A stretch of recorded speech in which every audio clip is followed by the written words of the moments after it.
सतगुरु के उपदेश का लाया एक विचारे, जय सतगुरु मिलते नहीं तो जाते नरक द्वार।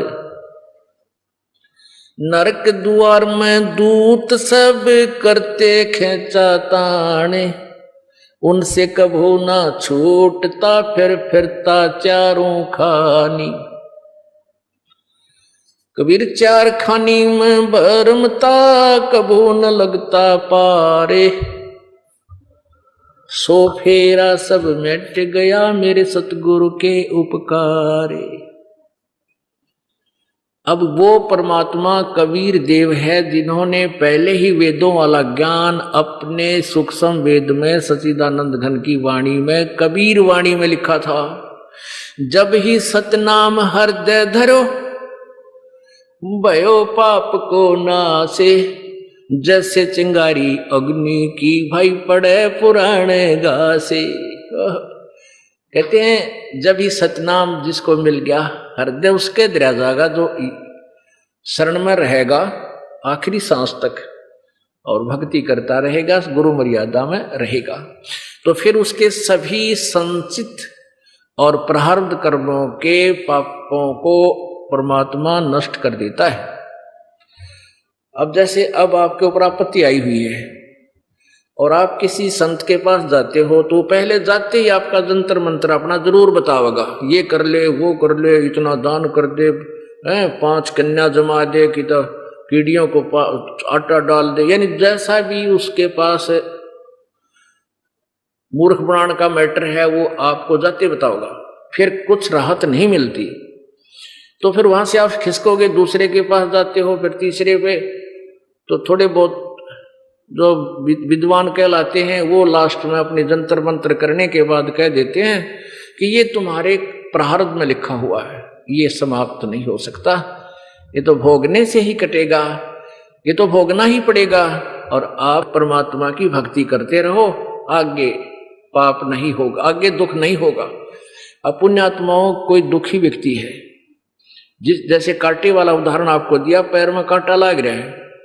और कांटा लग गया और उसको कोई सलाह देता है कांटा तो निकला नहीं, ये तो न्यों लगा रहेगा और जूते पैर ले, आगे कांटा नहीं लगेगा। तो कांटा लगे पैर में जूता कभी नहीं पहना जा सकता, ये बट नेचुरल है। महादुखी प्राणी जब तक उसको राहत नहीं मिलेगी वो भगवान की भक्ति कर ही नहीं सकता, उसकी रुचि ना बने, इंटरेस्ट बने को नहीं। तो बुद्धिमान व्यक्ति क्या करते हैं, पहले कांटा निकालेगा और कांटा निकाल कर फिर कहेगा बेटा राम ये जूता ना निकालिए नहीं तो फिर कांटा लग जाएगा। तो अब ये कांटे यहां कबीर जी के सच्चे दरबार में निकलेंगे आपके, और फिर आपको बताया जाएगा ये भक्ति करना और नियम भंग मत करना। नियम भंग करने से वो जूता आपके पैर से निकल जाएगा, परमात्मा का जो सहयोग है वो समाप्त हो जाएगा। तो इस डर से आप कभी भी मर्यादा भंग नहीं करोगे। जो दुखी महादुखी प्राणी है उनके लिए वो दुख वरदान बनेगा, क्योंकि वो इस भय से फिर भक्ति नहीं छोड़ेंगे, नियम नहीं तोड़ेंगे, ये भगवान कहीं फिर वो आपत्ति हमारे ऊपर ना आ जाए। और जो जैसे कुछ पिछले पुण्यकर्मी प्राणी हैं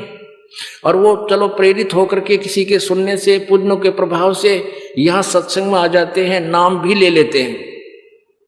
उन पर पहले ही ऐसी आपत्ति नहीं थी और आगे भी 1-2 वर्ष 3 वर्ष वो सत्संग आते रहते हैं और फिर तो आपत्ति आनी ही नहीं। तो वो कुछ दिनों में ये सोच बैठते हैं कि जैसे यहां आते हैं, यहां मर्यादा में रहना अति आवश्यक है, यहां एक रिहर्सल करनी है परमात्मा से मिलने की। और जब हम परमात्मा के पास जाएंगे तो हम कैसे हमारे विचार हों, कैसी अंदर से निष्कपटता हो जिससे वो हमें स्वीकार करेगा, क्योंकि वो तो अंतर्यामी है। तो गुरु जी को परमात्मा मान के हमने यहाँ रिहर्सल करनी है कि गुरु जी के सामने जब हम जावें कति क्लियर प्योर हेरिटेड होना चाहिए, ना तो झूठ कपट मन में हो, ना कोई बकवाद हो। जैसे आपका कोई मान ले गलती करते हो, जैसे आपने बताया कि जी ऐसे ऐसे दिक्कत होगी, तो दास ये पूछेगा कि आपका नाम खंड हुआ है, आपने कोई गलती की, यदि आप छुपा जाते हो तो आप वहां भी छुपाओगे परमात्मा के दरबार में भी, फिर वहां से आप को रिजेक्ट कर देगा भगवान ऑटोमेटिकली। तो नहीं छुपाना चाहिए। तो कई कहते हैं गुरुजी तो डांट मार देते हैं। देखो ये दास कोई शौक नहीं आपको, यानी ये कहने डांट क्या मार, ये धमकाना पड़ता है भाई देखो भक्ति करनी है तो ढंग से कर, ना बेसिक मत आया कर, क्यों परमात्मा का सहारा मिला नहीं फिर आपत्ति आ जाएगी, तेरे घर में हानि होगी। हमारे अन्य श्रद्धालु सोचेंगे ये नाम भी ले रहा था इसके फिर भी दुख हो रहे हैं, तो तू ओरा न भी लेकर डूबेगा, इसलिए यहां मत आया करे। और आवे तो भाई आगे बुराई करना मत। तो उसने चाहिए कि अपनी सच्ची बता दे जी हाँ गलती होगी, उसको तुरंत सहयोग मिलेगा, दोबारा उपदेश दे दिया जाएगा, क्योंकि डिस्कनेक्ट कनेक्शन हो जाने के बाद पावर नहीं आती घर पे, तो कनेक्शन फिर जुड़वाना पड़ेगा आपने। तो यहां आए हो गलती हो भी जाती है, क्योंकि आप एकदम एक नए मार्ग पर चलते हो और पूरा परिवार जो है उसमें किसी दूसरे उस पहले वाले घिसे पट्टे मार्ग से चल रहा है, तो हो सकता है वो बाधक भी बन जाते हैं, कुछ मर्यादा भंग कराने की चेष्टा भी हो जाती है किसी भी कारण से। अगर कोई आपका मर्यादा भंग हो जाती है तो तुरंत उसका नाम दोबारा ले और आगे नहीं करनी, फिर बार बार एक हैबिचुअल नहीं बनना इस बात का कि कोई बात ना नाम खंड हो गया फिर नाम ले लेंगे, फिर नहीं चलेगा। वो नाम चाहिए दास दे भी दे तुम्हारे को, जब तक आप चलो एक दो बार तो हो जाए गलती, बार बार नहीं बकवास करनी फिर। तो ऐसे इस दास का यही उद्देश्य, जैसे बच्चा है स्कूल में प्रवेश पा रखा है, तो अध्यापक अब क्या कहते हैं, जैसे जो प्रसंग चला था कि कुछ ऐसे व्यक्ति हैं जिन पर पहले भी आपत्ति नहीं थी, पिछले संस्कार ठीक थे, नाम ले लिया, एक दो वर्ष उन्होंने नाम भी रखा फिर तोड़ दिया, क्योंकि यहां आते हैं या नम्रता चाहिए, और उनके अंदर उतनी भावना नहीं बन पाती जितना दुखी प्राणी में होता है। दुखी प्राणी को कोई कुछ भी कहे, हमारा सेवक भी कह दे वहां बैठ जाए वहीं बैठ जाएगा, कि उसको उसका उद्देश्य है गुरु जी तक पहुंचूं ताकि मेरा रोग दूर हो। और जिसमें कोई आपत्ति ऐसी है नहीं उसको कोई भगत, तो क्योंकि यहाँ एक हजारों आदमियों से दिन डील करते हैं भगत यहाँ खड़े हैं, तो उनको कई बार एक आधी बार कोई छो में भी आ जा बैठ जाए तो यहाँ पर, तो अगर उस टारगेट में वो व्यक्ति आवेगा जो पहले से सुखी है और उसको ऐसा कोई कह दिया जाए तो मुंह च डालेगा, उठ कर चला गया वापस। एक को कह दिया भी, जैसे एक दास ने कह दिया उसको कि भी तू 1 साल में आया है और ऐसे ऐसे तू गलती भी करता है, तो संदेशा भिजवा दिया कि कह दो उसको या तो वापस चला जा, नहीं अपने सुधार करके आओ टाइम पर, तो उठ कर चलेगा, छोड़ दिया नाम। अब क्या ऐसे ही एक दो और भी बहुत से नालायक किसी कारण से अपनी और कमजोरियों के कारण वो नाम छोड़कर चले गए, पहले भी सुखी थे। तो उनके साथ क्या होगा, जैसे उनके पहले भी पुण्य अच्छे थे और अब 2-3 वर्ष उन्होंने सत साधना करके और कमाई जोड़ ली और अब नाम छोड़ दिया। अब वो क्या कहते हैं कि कुछ ना दरिया कितना है, हम पहले भी मौज थी, नाम लिए पाछा हमने कोई विशेष लाभ नहीं हुआ